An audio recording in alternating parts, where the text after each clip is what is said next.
Est-ce que vous savez pourquoi le yoga se concentre autant, mais autant d'efforts sur avoir une bonne posture du corps?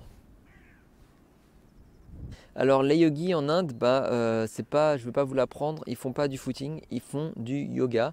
Et ce yoga, à travers différentes postures et transitions entre les postures, a pour but vraiment d'avoir un squelette qui soit vraiment fluide et sans blocage et qui permette d'avoir une très bonne posture du corps.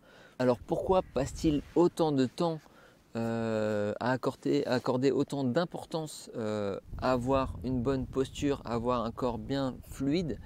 Eh bien tout simplement parce qu'ils pensent que l'énergie, la force de la vie, ce qu'ils appellent le prana, circule tout, tout à travers du corps, donc voilà, vraiment du bout des doigts jusqu'au cœur, jusqu'au cerveau, etc.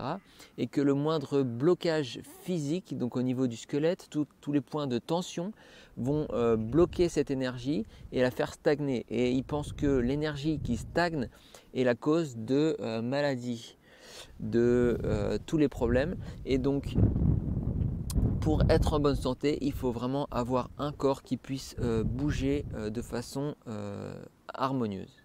Ils sont donc convaincus que la position du corps a un effet très important sur la santé d'une personne.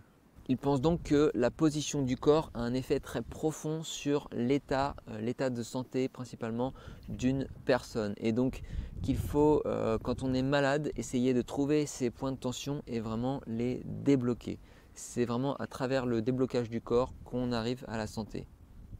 Et les Indiens sont loin d'être les seuls à avoir cette approche, puisqu'on a également les Chinois à travers le Qigong qui pratiquent des exercices qui ressemblent un peu à des exercices de gymnastique, qui ont absolument le même but, c'est-à-dire de faire circuler l'énergie de façon libre et sans blocage. Donc l'énergie là, c'est pas le prana, c'est le chi, et donc c'est vraiment la même approche. Donc on a plusieurs disciplines qui pensent et qui sont convaincus à juste titre que la position du corps, le fait d'avoir des mouvements fluides et sans blocage apporte une bonne santé. Alors quelques exemples de liens entre par exemple la posture et l'état d'esprit. Eh bien, s'asseoir droit, par exemple, s'asseoir droit permet de générer des souvenirs qui sont plutôt positifs et ça renforce la confiance en soi. Ensuite, le simple fait de se tenir debout, si on se tient bien droit quand on est debout, on va favoriser la production de testostérone et diminuer le cortisol, donc qui est l'hormone du stress, rien qu'en se tenant droit par rapport à une position un peu avachie. Ensuite, si on prend la respiration avec le diaphragme par exemple, là on va améliorer sa condition physique, on va améliorer l'état des poumons, on va activer le nerf vagal, donc qui permet d'activer la sensation de détente, le système parasympathique. Donc toutes ces positions du corps ou mouvements du corps permettent d'influencer notre état de santé.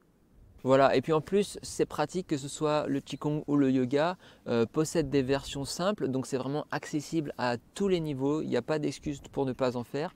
Donc je vous encourage à choisir ce qui vous convient et voilà, à fluidifier votre posture, votre corps et à guérir. Allez, salut!